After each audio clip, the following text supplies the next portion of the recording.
Hello student, चलिए आज हम क्लास 10th के एक्सरसाइज 1.3 का इंट्रोडक्शन देखते हैं। ठीक, तो मैथमेटिक्स में आज हम क्या देखेंगे? एक्सरसाइज 1.3 का इंट्रोडक्शन। तो इस एक्सरसाइज में आपको पढ़ना क्या है कि जैसे कोई भी नंबर अगर अपरिमेय संख्या है तो उसको हम कैसे प्रूफ करेंगे, कोई भी संख्या किस तरीके से प्रूफ किया जाएगा, ये हमें देखना है। तो अपरिमेय संख्याओं के बारे में ज़्यादातर हमें इसमें पढ़ना है। तो देखिए, सबसे पहले अपरिमेय संख्या समझने से पहले आपको ध्यान कीजिए, परिमेय और अपरिमेय संख्या बताया गया था पहले भी। ठीक, तो यहाँ पर हम ज़्यादा विस्तार में नहीं, थोड़ा बहुत देख लेते हैं कि परिमेय और अपरिमेय क्या होता है। तो परिमेय संख्या किसे कहते हैं? तो आपको पता है, वह संख्या जिसको P/Q के रूप में लिखा जा सकता है, P/Q के रूप में लिखा जा सकता है, और इसका जो डिनोमिनेटर है यानी Q वो 0 के बराबर नहीं होना चाहिए। और जितने भी PQ, ये फॉर ऑल का चिन्ह है। ठीक, मतलब जितने भी सभी PQ ये बिलोंग का चिन्ह ठीक पूर्णांक होने चाहिए। तो क्या बताएंगे कि वह संख्या जिसको P/Q के रूप में लिखा जा सके, Q 0 के बराबर नहीं होने चाहिए, और P और Q क्या होने चाहिए? पूर्णांक होने चाहिए। तो उसको क्या कहेंगे? परिमेय संख्या कहेंगे। ठीक, जैसे एग्जाम्पल की बात करें, मान लेते हैं कि हमारे पास है यहाँ पे 2/4 या 2 मान लेते हैं 1/2, इस तरीके से। तो ये देखिए एक परिमेय संख्या है, क्योंकि यहाँ पे ऊपर पूर्णांक है, नीचे पूर्णांक है, तो ये क्या हो जाएगा? परिमेय संख्या। 2/4 क्या है? 2/4 भी एक परिमेय संख्या है। फिर उसके बाद ऐसे ही बात करते हैं, मान लेते हैं 10, यहाँ पे 10 हो गया, और 10/20 भी क्या है? एक रेशनल नंबर है यानी परिमेय संख्या है। मान लेते हैं 7/14 की बात करें, ये क्या है? ये भी एक रेशनल नंबर है। अगर मान लेते हैं 25/50 की बात करें, तो ये भी क्या है? एक परिमेय संख्या है। क्यों?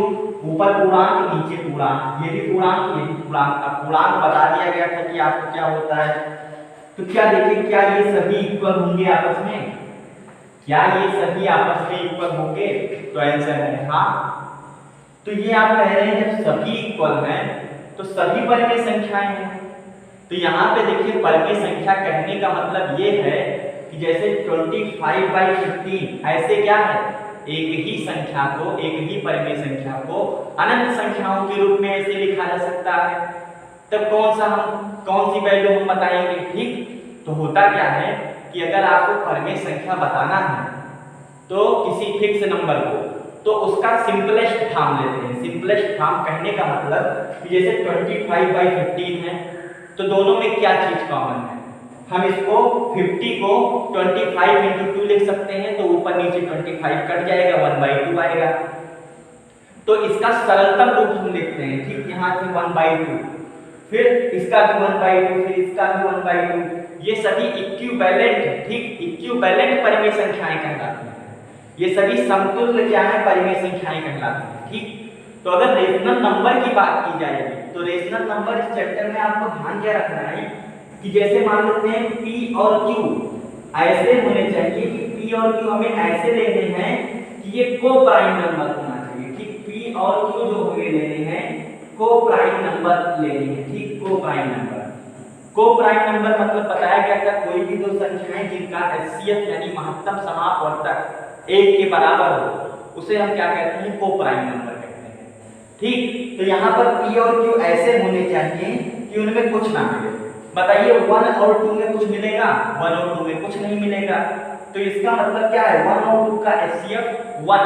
ठीक, HCF यहाँ पर 1 है, तो इसीलिए इसको हम क्या कहेंगे? प्राइम नंबर कहेंगे। ठीक, अब 2/4 प्राइम नंबर तो है, लेकिन इन दोनों में क्या चीज कॉमन है? 2।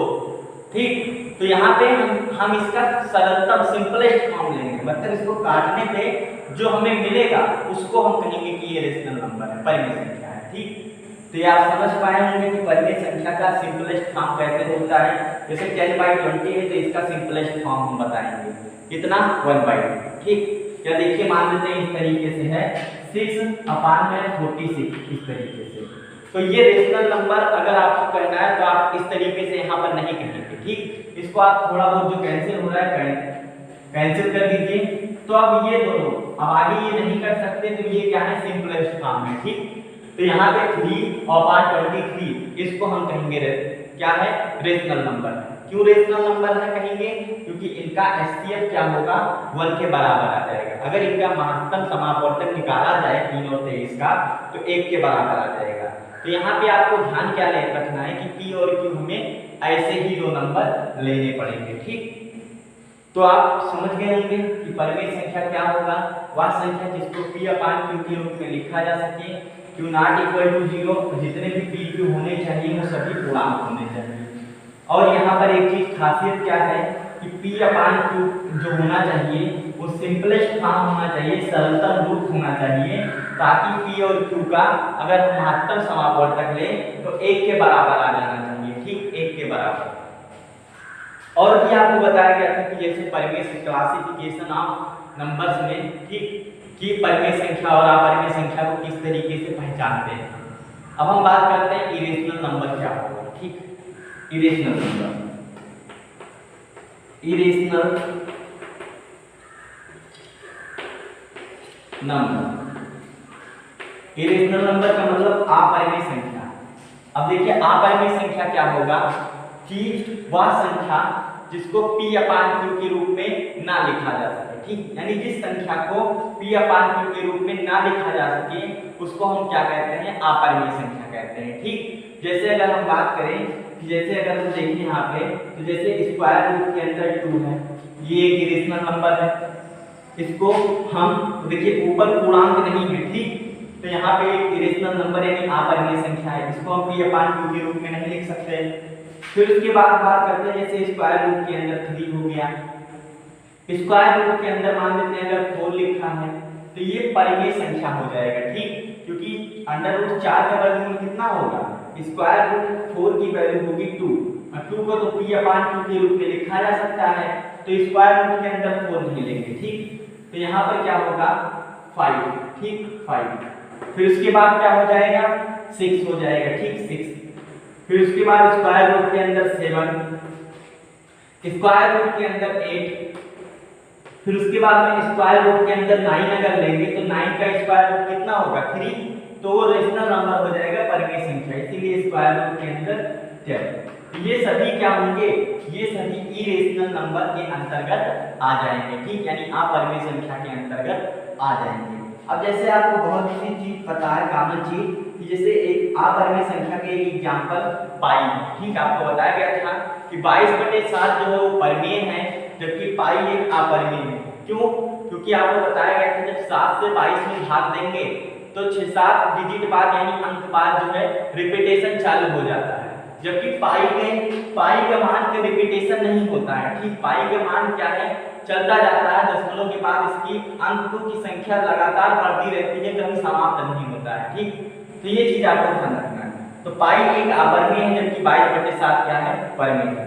अब और भी आप जैसे मान लेते हैं परिमेय का एग्जाम्पल, अपरिमेय संख्या का जैसे 1.3 2 2 3 4 5 6 1 2 0 1 2 3 4, ये सभी अपरिमेय संख्या है, ठीक। तो ये चीज आपको ध्यान रखना है। अब जैसे एक सिंपल से एग्जांपल जैसे कहता है कि स्क्वायर रूट के अंदर अगर p है, ठीक, स्क्वायर रूट के अंदर अगर p है, जहां p क्या है, जहां p प्राइम नंबर यानी अभाज्य संख्या है, ठीक, प्राइम नंबर जहां p क्या है, अभाज्य संख्या है, तो इन सभी संख्याओं को हम क्या कहेंगे, अपरिमेय संख्या, ठीक। अगर कोई पूछ रहा है कि अपरिमेय संख्या क्या है तो स्क्वायर रूट के अंदर p टाइप का जो नंबर होगा उसको हम अपरिमेय संख्या कहेंगे। जैसे मान लेते हैं स्क्वायर रूट के अंदर 2 3 5 6 7 8 10 इस तरीके से, ठीक, बशर्ते उनका वर्गमूल नहीं निकलना चाहिए, क्योंकि अगर उनका स्क्वायर रूट निकल गया तो वो क्या हो जाएंगे, परिमेय संख्या हो जाएंगे। तो ये चीज आपको यहाँ पर इतना ध्यान रखना है। तो ये था परिमेय और अपरिमेय, ठीक। अब आगे इसमें हम देखते हैं कि हमें करना क्या है।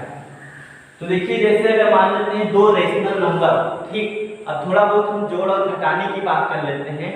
जैसे मान लेते हैं हमें 2 परिमेय संख्याएं जोड़नी है, मान लेते हैं अगर हम एक रेशनल नंबर और एक रेशनल नंबर को जोड़े तो हमको क्या मिलेगा, एक रेशनल नंबर मिल जाएगा। ठीक, यानी अगर एक हम परिमेय संख्या को दूसरे परिमेय संख्या में जोड़ें, ठीक, तो हमको क्या मिलेगा, एक परिमेय संख्या ही हमको मिलेगी। ठीक, अब आपको जैसे बताया गया था कि रेशनल नंबर के सेट को क्यू से रिप्रेजेंट करते हैं। ठीक, तो यहाँ पे आपको इतना ध्यान रखना है। तो अगर हम क्या करें कि अगर एक रेशनल नंबर से दूसरे रेशनल नंबर को अगर हम जोड़ें तो हमको क्या मिलेगा, एक परिमेय संख्या मिलेगी। ठीक, एग्जाम्पल जैसे मान लेते हैं 2 एक परिमेय संख्या है, क्योंकि 2/1 ऐसे लिख सकते हैं, प्लस यहाँ पे 3/1 करें तो ये हो जाएगा 5/1।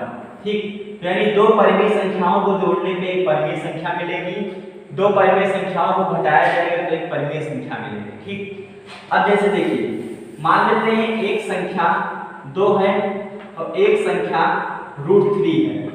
ठीक, तो इन अगर ये क्या है बताइए, ये रेशनल नंबर है और ये क्या है, ये इरेशनल नंबर है।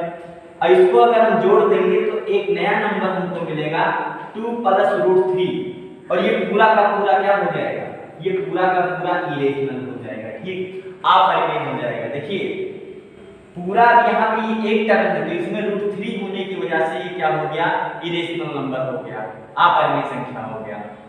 अब ऐसे ही मान लेते हैं जैसे 2 - √3 लिखा है तो ये रेशनल नंबर है, ये इरेशनल नंबर है। ठीक, और दोनों को घटाएंगे तो हमको नेट रिजल्ट क्या मिलेगा, 2 - √3 और ये है क्या, ये है इरेशनल नंबर। ठीक, ये अपरिमेय संख्या है। अब जैसे मान लेते हैं अगर हम क्या करें, √3 इंटू में √3 का मल्टीप्लाई करें तो √3 और √3 का मल्टीप्लाई करें तो क्या हमको मिलेगा, 3 मिलेगा। तो देखिए यहाँ से क्या मिला, एक इरेशनल नंबर और एक इरेशनल नंबर का जब हमने मल्टीप्लाई किया तो हमको क्या मिला, रेशनल नंबर मिला। लेकिन कब मिला, जब दोनों सेम टाइप के हैं। लेकिन अगर ऐसे डिफरेंट टाइप हो जाए, जैसे मान लेते हैं √3 है, ठीक, फिर उसके बाद में मान लेते हैं यहाँ से √5 हम करते हैं, यानी एक इरेशनल नंबर है दूसरा भी इरेशनल नंबर है, तो इसका मल्टीप्लाई करेंगे तो कितना आ जाएगा, यानी ये आ जाएगा अंडर के अंदर 50। ये भी क्या है, ये भी इरेशनल नंबर यानी अपरिमेय संख्या है। तो आप क्या देख रहे हैं कि 2 अपरिमेय संख्याओं का गुणनफल परिमेय भी हो सकता है और 2 अपरिमेय संख्याओं का गुणनफल अपरिमेय भी हो सकता है। ठीक, तो ये छोटी छोटी चीजें आपको ध्यान रखनी है। अब मान लेते हैं जैसे अगर 2 में हम √3 से मल्टीप्लाई करें तो 2 क्या है, रेशनल नंबर है, √3 क्या है, इरेशनल नंबर है, लेकिन आएगा क्या, 2√3, ये क्या है, इरेशनल नंबर है। तो हमने क्या देखा, अगर एक परिमेय संख्या में एक अपरिमेय संख्या से गुणा किया जाता है तो हमको क्या मिलता है, अपरिमेय संख्या मिलता है। ठीक, फिर आगे हम बात करें, जैसे मान लेते हैं 2 × 2 = 4, यानी अगर हम क्या करें, एक रेशनल नंबर से मल्टीप्लाई करें तो हमको रेशनल नंबर ही मिलता है। ठीक, तो ये कुछ चीजें हमने देखा कि कब किस तरीके से क्या चीज हो सकता है। अब ऐसे भाग के लिए भी आप कर सकते हैं। ठीक, जैसे गुणा के लिए है वैसे भाग से भी आप अनुमान लगा सकते हैं कि क्या क्या हो सकता है। तो ये था कि हाँ परिमेय संख्या क्या होगा, अपरिमेय संख्या क्या होगा। ठीक, किस तरीके से हम परिमेय और अपरिमेय संख्याओं को बताएंगे। तो आपको को प्राइम नंबर भी बताया गया था, रिलेटिवली प्राइम नंबर भी बताया गया था। तो चलिए थ्योरम 1.3 देखते हैं क्या कहता है। तो थ्योरम ये कहता है कि मान लीजिए p एक अभाज्य संख्या है। ठीक, p एक अभाज्य संख्या है। अब अभाज्य संख्या क्या बताया गया था, वह संख्या जिसके केवल 2 फैक्टर होते हैं। ठीक, केवल 2 गुणनखंड होते हैं, उसको क्या कहते हैं, अभाज्य संख्या कहते हैं। जैसे 2 हो गया, 3, 5, 7, 11, 13, ये सभी। ठीक, तो मान लेते हैं p एक अभाज्य संख्या है यदि p a² को विभाजित करती है। ठीक, यदि p a² को विभाजित करती है तो p a को भी विभाजित करेगा, जहां a एक पूर्णांक है। ठीक, पहले a सोचिए, a आप सोचिए, a क्या लेते हैं, a एक पूर्णांक का है तो a की वैल्यू हम क्या करते हैं, a की वैल्यू हम 2 ले लेते हैं, मान लेते हैं a बराबर मान लेते हैं हम 5 ले लीजिए पहले। तो a इसने क्या करेगा, p क्या करेगा, p जो है वो a स्क्वायर को विभाजित करता है, ठीक। तो जैसे 5 का स्क्वायर कर लीजिए, a स्क्वायर कितना है 25, ठीक। तो हमने क्या माना, a स्क्वायर बराबर 25 मान लिया, ठीक, a स्क्वायर बराबर 25, ठीक। फिर उसके बाद देखिए अब हमने मान लिया p बराबर 5, ठीक, p बराबर 5, क्योंकि p हमें क्या लेना है, एक अभाज्य संख्या लेना है। तो देखिए बताइए क्या p a स्क्वायर को विभाजित करेगा, मतलब अगर p से यानी 5 से 25 में अगर डिवाइड करें तो पूरा का पूरा कट जाएगा। तो आंसर है हाँ कि यानी p जो है a स्क्वायर को विभाजित कर देगा। देखिए जैसे 5 से अगर 25 में भागते हैं तो 5 5 जा 25, यानी p जो है a स्क्वायर को विभाजित कर देगा। तो अगर p जो है a स्क्वायर को विभाजित करता है तो p a को भी विभाजित करेगा, p a को भी विभाजित करेगा। अब बताइए a स्क्वायर बराबर अगर 25 है, ठीक, तो a बराबर यहाँ से कितना हो सकता है, a बराबर यहाँ पे आपको दो वैल्यू मिल सकता है, ठीक, एक -5 और एक +5 दोनों यहाँ पर मिल सकता है। तो यहाँ पे देखिए अगर a, ठीक, a स्क्वायर 25 को डिवाइड कर रहा है तो a का वैल्यू अगर मान लेते हैं यहाँ पे 5 है, ठीक। तो ये क्या करेगा, p जो है यानी 5 को भी तो विभाजित करेगा, ठीक, 5 को भी तो विभाजित करेगा। तो यही हमें समझना था, ठीक, कि यदि किसी संख्या का वर्ग, ठीक, किसी प्राइम नंबर से कट रहा है तो वह संख्या भी उस नंबर से कटेगी, ठीक। ध्यान दीजिएगा, यदि किसी अभाज्य संख्या, यदि किसी पूर्णांक का वर्ग किसी संख्या के वर्ग से कट रहा है तो वह पूर्णांक भी उस अभाज्य संख्या से कटेगा। जैसे मान लेते हैं हमने पूर्णांक माना, ठीक, 4, a बराबर हमने मान लिया 4, ठीक। फिर 4 का वर्ग कितना हो जाएगा 16, 4 का वर्ग कितना हो जाएगा 16। अब हमने एक अभाज्य संख्या p प्राइम नंबर ले लिया 2, तो बताइए क्या 2 से 16 कट जाएगा, तो आंसर है हाँ। अब हमें p जो है अभाज्य संख्या ही लेना है, इसीलिए 4 नहीं लिए। तो आप क्या कहेंगे कि 2 से 16 विभाजित हो जा रहा है तो 2 से 4 भी विभाजित हो जाएगा। बताइए सही है, सही है। तो यही तो कहना है कि यदि किसी अभाज्य संख्या से किसी पूर्णांक का वर्ग 16 कट रहा है तो उसी अभाज्य संख्या से वह संख्या यानी पूर्णांक भी विभाजित हो जाएगा, ठीक। ये थ्योरम नहीं कहता है, एक बार फिर से समझिए कि जैसे हमने मान लिया a बराबर मान लेते हैं 10 ले लें और 10 का स्क्वायर कर दें 100। अब कोई भी एक अभाज्य संख्या ले लीजिए 5, मान लेते हैं हमने p बराबर 5 ले लिया, तो क्या 5 से a स्क्वायर कट जाएगा, तो आंसर कट जाएगा। इसका मतलब यदि किसी अभाज्य संख्या से किसी पूर्णांक का वर्ग कट रहा है तो इस नंबर यानी 5 से ये संख्या भी कटेगी, ठीक, यानी ये पूर्णांक भी कटेगा, ठीक, विभाजित हो जाएगा। तो इस थ्योरम का स्टेटमेंट ये है। तो आप ध्यान रखिएगा कि यदि किसी संख्या का वर्ग अभाज्य संख्या से विभाजित हो रहा है तो वह संख्या भी उसी अभाज्य संख्या से विभाजित होगी, ठीक। तो ये थ्योरम था, थ्योरम का स्टेटमेंट था। चलिए अब हम आगे देखते हैं किस तरीके से हमें क्या बताना है। तो चलिए आगे हम देखते हैं अगला क्वेश्चन क्या कह रहा है। तो इसमें थ्योरम 1.4 देखिए क्या कह रहा है, कह रहा है हमको सिद्ध क्या करना है कि √2 एक अपरिमेय संख्या है, ठीक। तो √2 एक अपरिमेय संख्या है, इसको हम किस तरीके से प्रूव करेंगे, तो इसको हम कंट्राडिक्शन मेथड विधि द्वारा प्रूव करेंगे, यानी विरोधाभास विधि द्वारा क्या करेंगे, इसको प्रूव करेंगे। जैसे आपको पता है √2 एक अपरिमेय संख्या है तो हम इसी का उल्टा मान लेंगे, ठीक, यानी हम ये मान लेंगे कि √2 जो है वो एक परिमेय संख्या है और उसको मान करके हम क्या करेंगे, लगाना शुरू कर देंगे।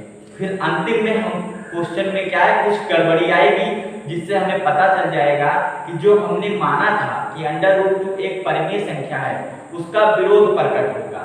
तो इससे हम ये अनुमान लगाएंगे कि ये विरोध किस कारण से आया है। ये विरोध इसी कारण से आया होगा कि हमने √2 को परिमेय मान लिया, ठीक, इसीलिए हम कह देंगे कि √2 जो है वो परमेय ना होकर के अपरमेय संख्या है। ठीक, तो इसको कैसे प्रूफ करेंगे?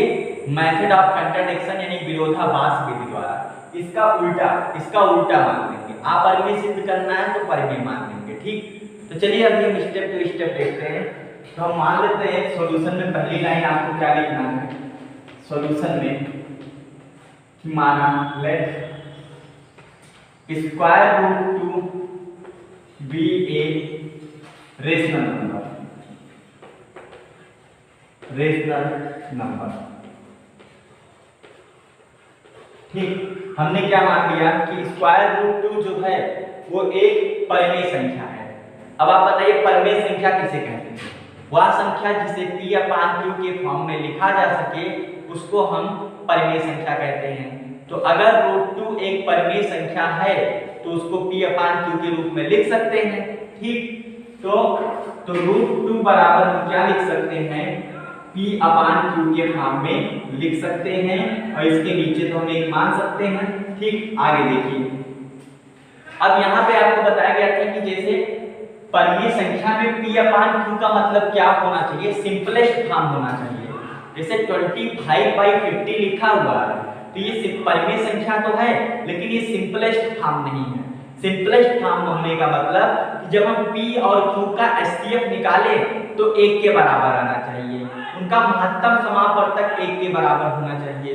तो आपको ब्रैकेट में ये लिखना होगा कि P और Q में कुछ नहीं मिल रहा है, P और Q में केवल एक उभयनिष्ठ है। ठीक, तो आप चाहे ये लिख दीजिए, आपको 2 नंबर बताया गया था, को प्राइम नंबर और रिलेटिवली प्राइम नंबर।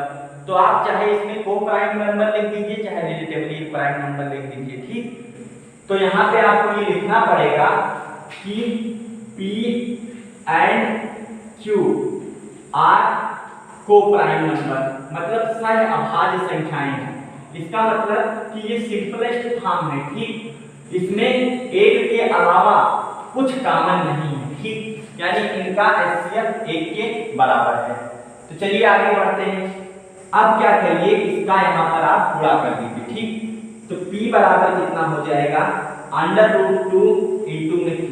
ठीक, P बराबर √2 Q हो जाएगा। इसको आप इक्वेशन नंबर 1 मान लीजिए। अब क्या करते हैं, स्क्वायर कर देते हैं। ठीक, स्क्वायरिंग ऑन बोथ साइड, दोनों पक्षों का वर्ग कर देते हैं। स्क्वायरिंग ऑन बोथ साइड यानी दोनों पक्षों का वर्ग कर देते हैं। तो देखिए अगर दोनों पक्षों का वर्ग करेंगे तो P का स्क्वायर P हो स्क्वायर हो जाएगा और √2 का स्क्वायर हो जाएगा 2 और Q का स्क्वायर हो जाएगा Q स्क्वायर। ठीक, अब हम क्या करते हैं, यहाँ से देखिए Q स्क्वायर की वैल्यू निकाल लेते हैं। तो Q स्क्वायर बराबर कितना हो जाएगा? P square by 2। P square by 2। तो इसका मतलब देखिए क्या है, इसका मतलब ये है कि जब हमने P स्क्वायर में 2 से भाग दिया तो आया कितना? Q square. ध्यान से समझिए, जैसे मान लेते हैं 16 लिखा हुआ है। ठीक, P बराबर 4 है और 4 का वर्ग 16, तो 16 के में 2 से भाग देंगे तो कितना आएगा? 8, तो वही हमारा Q स्क्वायर है। ठीक, तो P और Q यहाँ पे इंटीजर हो सकते हैं। ठीक, ध्यान रखिएगा। तो यहाँ पे आप क्या लिखेंगे, इसको लैंग्वेज में कैसे लिखेंगे? आप यहाँ पे ये लिखेंगे कि P स्क्वायर, यहाँ पे 2 जो है वो P स्क्वायर को विभाजित कर रहा है। ठीक, आप ये लिखेंगे कि 2 जो है वो P स्क्वायर को क्या कर रहा है? विभाजित कर रहा है। ठीक, तो यहाँ पे आप लिखेंगे चूंकि 2 डिवाइड P स्क्वायर। ठीक, यहाँ पे आप लिखेंगे क्योंकि 2 जो है वो क्या कर रहा है? डिवाइड कर रहा है P स्क्वायर को। ठीक, तो उसके आगे देखिए, तो आप थ्योरम याद करिए। थ्योरम क्या कहता था? थ्योरम ये कहता था कि यदि किसी संख्या का वर्ग ठीक किसी अभाज्य संख्या से के द्वारा विभाजित हो रहा है तो वह संख्या भी उस अभाज्य संख्या के द्वारा विभाजित होगी। देखिए ध्यान से, आपको क्या बताया गया था? जैसे मान लेते हैं 25, जैसे मान लेते हैं एक संख्या 5 है, 5 का वर्ग क्या होगा? 25। 25 5 से कट जा रहा है तो क्या यही 5 इस 5 से कट जाएगा। तो ये चीज बताया गया था ठीक कि अगर p स्क्वायर 2 से विभाजित हो रहा है तो p भी 2 से विभाजित होगा ठीक। तो यहाँ पे आप देख सकते हैं तो p भी 2 से विभाजित होगा ठीक। तो p भी 2 से विभाजित होगा तो यानी p में क्या करेंगे 2 से हम भाग देंगे ठीक। देखिए p में क्या कर रहे हैं हमने 2 से भाग दिया।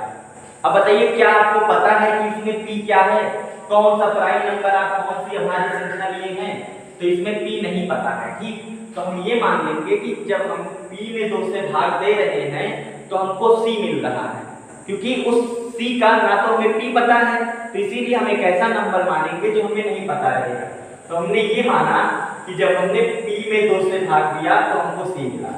तो यहाँ से क्या हो जाएगा p बराबर आ जाएगा 2c ठीक। p बराबर आ जाएगा 2c। अब देखिए इसको चाहे इक्वेशन नंबर 2 मान लीजिए। फिर देखिए p का मान समीकरण नंबर 1 में रख देते हैं ठीक। p का मान समीकरण 1 में रखने पर p का मान समीकरण 1 में रख देते हैं। तो देखिए समीकरण 1 यहाँ पर है, समीकरण 1 में रखते हैं देखिए कितना आ जाएगा। तो यहाँ से हमको मिल जाएगा 2c बराबर √2 इंटू में ठीक। फिर दोनों बच्चों का वर्ग कर देते हैं यहाँ पर तो स्क्वायरिंग ऑन बोथ साइड ठीक। फिर यहाँ पे क्या करते हैं दोनों पक्षों का वर्ग कर देते हैं स्क्वायरिंग ऑन बोथ साइड यानी दोनों पक्षों का वर्ग कर देते हैं। तो देखिए दोनों पक्षों का अगर वर्ग करेंगे तो यहाँ पे कितना हो जाएगा 4c स्क्वायर बराबर और यहाँ से ये हो जाएगा 2q स्क्वायर। तो ये 2 से 4 कट जाएगा और यहाँ 2 बचेगा ठीक 2। तो यहाँ से अगर हम देखें तो यहाँ से हमको क्या मिल जाएगा c स्क्वायर बराबर q स्क्वायर बाई 2 ठीक। हमने यहाँ पे जो 2 था उसका डिवाइड नीचे कर दिया तो c स्क्वायर बराबर q स्क्वायर बाई 2। इसका मतलब समझिए जब आपने q स्क्वायर में 2 से भाग दिया तो आया कितना c स्क्वायर आया। अगर आप फिर प्रमेय याद करिए यदि किसी पूर्णांक का वर्ग किसी अभाज्य संख्या यानी 2 के द्वारा विभाजित है तो वह पूर्णांक यानी q भी 2 से विभाजित होगा। यही थ्योरम कहता है ठीक। यही प्रमेय कहता है कि यदि किसी पूर्णांक का वर्ग इस 2 से कट रहा है तो यह पूर्णांक भी 2 से विभाजित होगा ठीक। तो चलिए यहाँ से आगे हम देखते हैं आगे आपको क्या करना है। चलिए उसको हम देखते हैं कि आगे हम किस तरीके से देखेंगे। तो हम यहाँ पर देखिए क्या मान लेते हैं आप लिख देंगे चूंकि q स्क्वायर 2 से विभाजित हो रहा है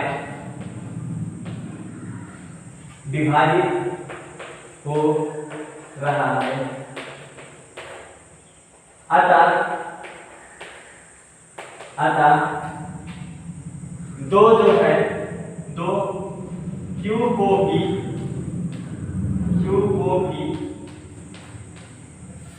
2 जो है वो q को भी विभाजित करेगा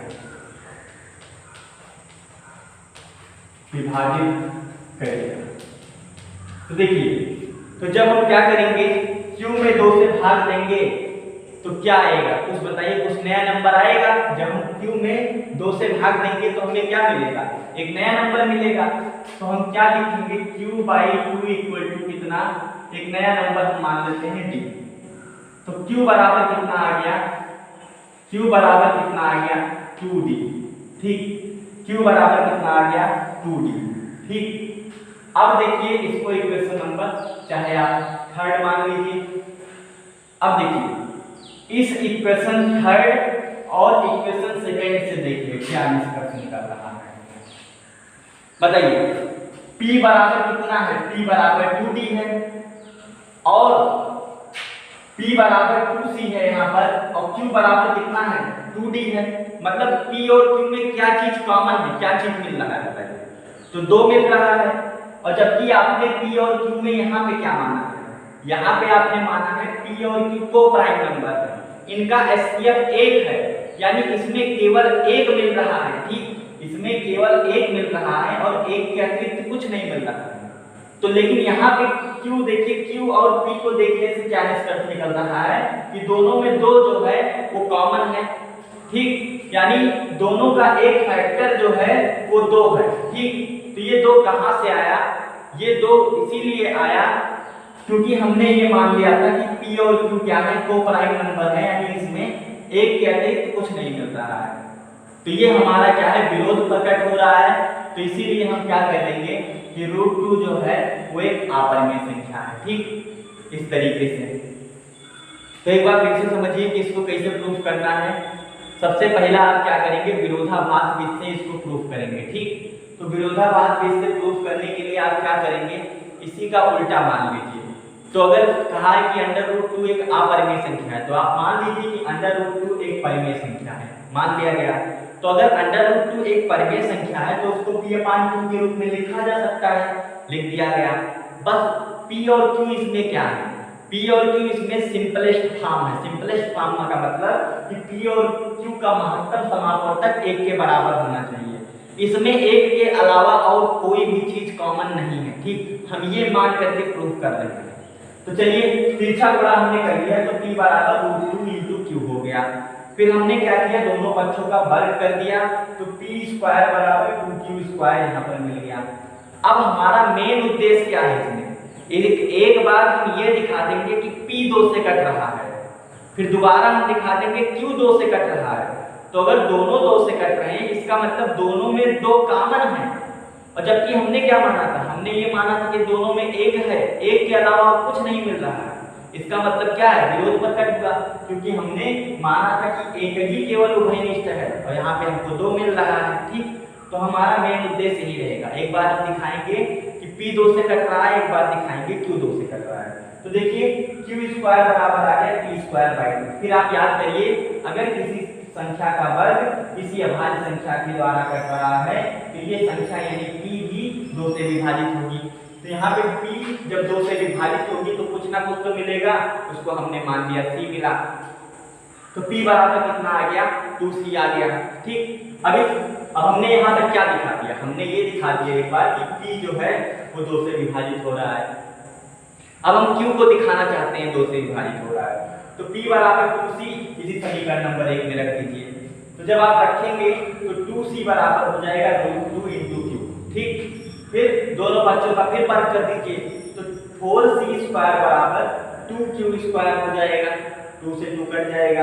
तो C² बराबर कितना आ गया, Q²/2। इसका मतलब क्या है कि 2 जो है वो Q² को विभाजित करता है, अतः 2 किसको विभाजित करेगा, Q को भी विभाजित करेगा। तो अगर 2 Q को विभाजित करेगा तो Q/2 का मान कुछ तो आएगा भाग करने पे, उसको हमने मान लिया D। तो यहाँ से देखिए Q बराबर कितना हो जाएगा, 2D हो गया। अब P और Q का तुलना करिए।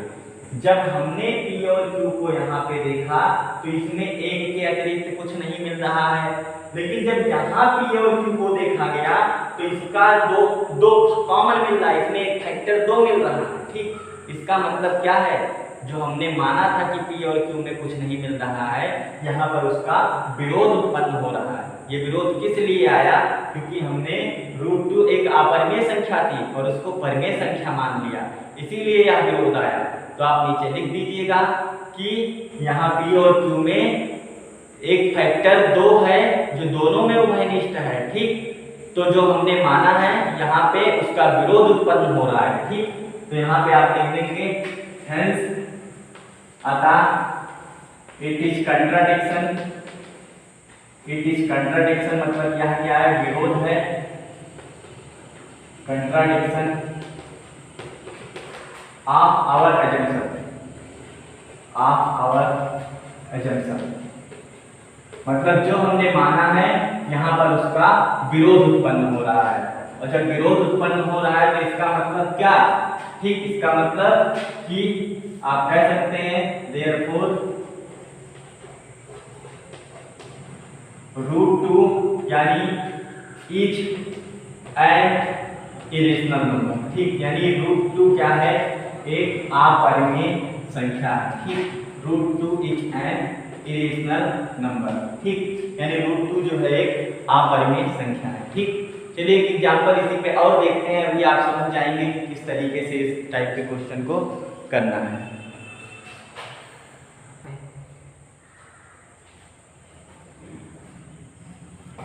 चलिए अगला क्वेश्चन देखते हैं।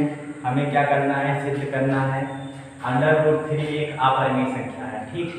तो फिर इसको हम कैसे सिद्ध करेंगे, विरोधाभास विधि द्वारा यानी कंट्राडिक्शन मेथड द्वारा, ठीक। तो चलिए शुरू करते हैं।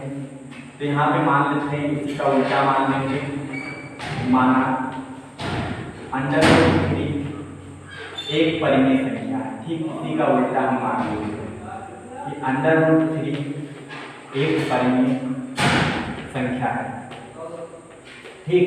हमने मान लिया √3 एक परिमेय संख्या है।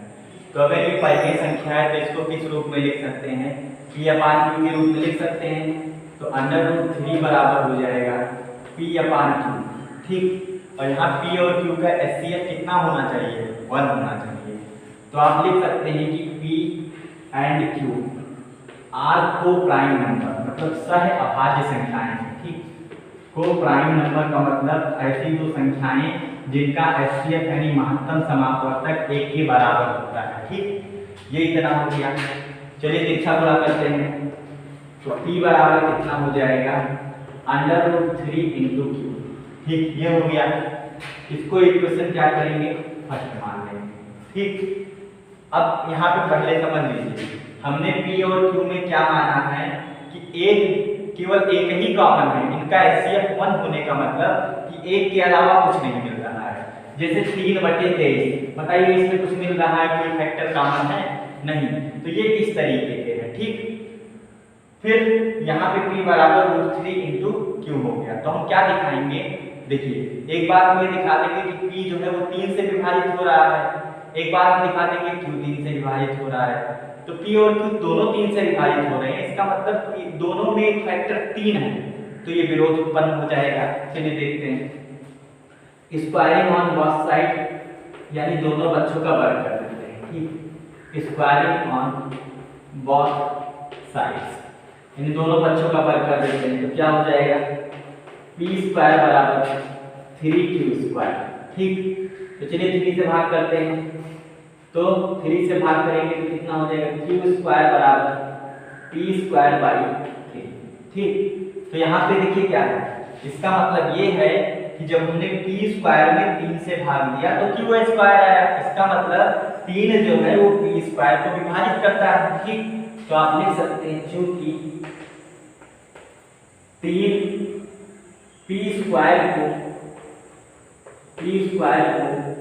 विभाजित करता है,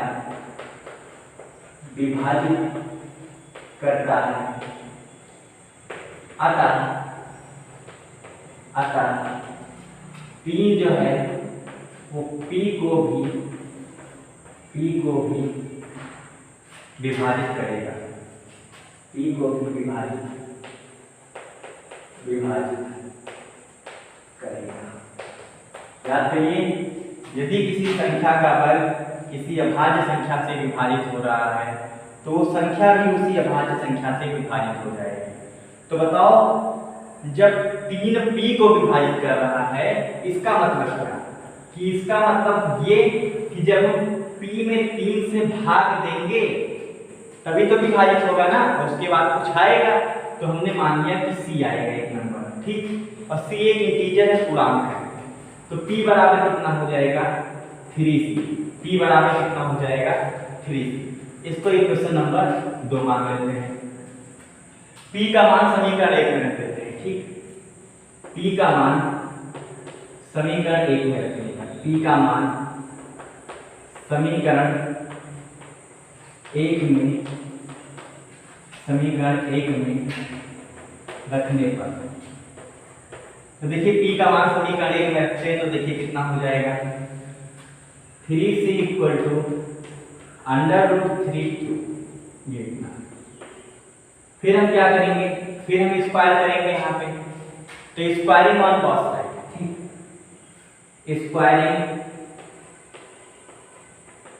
स्क्वायरिंग ऑन बोथ साइड्स, यानी दोनों पक्षों का वर्ग कर देते हैं।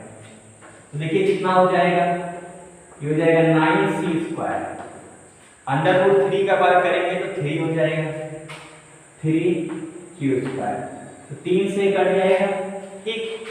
तो कितना आ जाएगा उसको देखते हैं, तो ये हो जाएगा 3c² बराबर q² या c² बराबर हो जाएगा q²/2।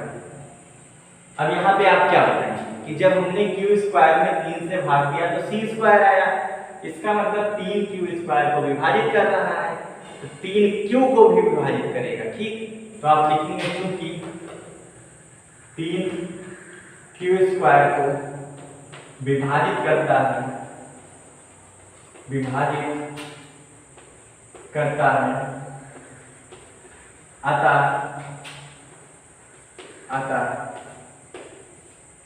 3q को भी विभाजित करेगा। तो अगर q 3 को विभाजित करेगा तो कुछ ना कुछ तो आएगा भाग देने पे, तो हम मान लेते हैं q में जब हमने 3 से भाग दिया तो d आ गया, तो q बराबर कितना हो जाएगा 3d। ये अब इक्वेशन इसको हम मानते हैं थर्ड, तो from equation first and third, समीकरण 1 और 3 से देखिए, बताइए P में समीकरण 2 और 3 से बताइए, P का एक फैक्टर 3 है और Q का एक फैक्टर 3 है, मतलब P और Q में क्या चीज कॉमन है 3, लेकिन हमने क्या माना था P और Q में क्या कॉमन है 1, ये हमारा हमने जो माना था उसका विरोध प्रकट हो रहा है। ये विरोध क्यों आया, क्योंकि हमने गलत मान लिया, √3 को परिमेय मान लिया, ठीक, इसी कारण से ये चीज आया है। तो आप लिखेंगे यहाँ पे कि इट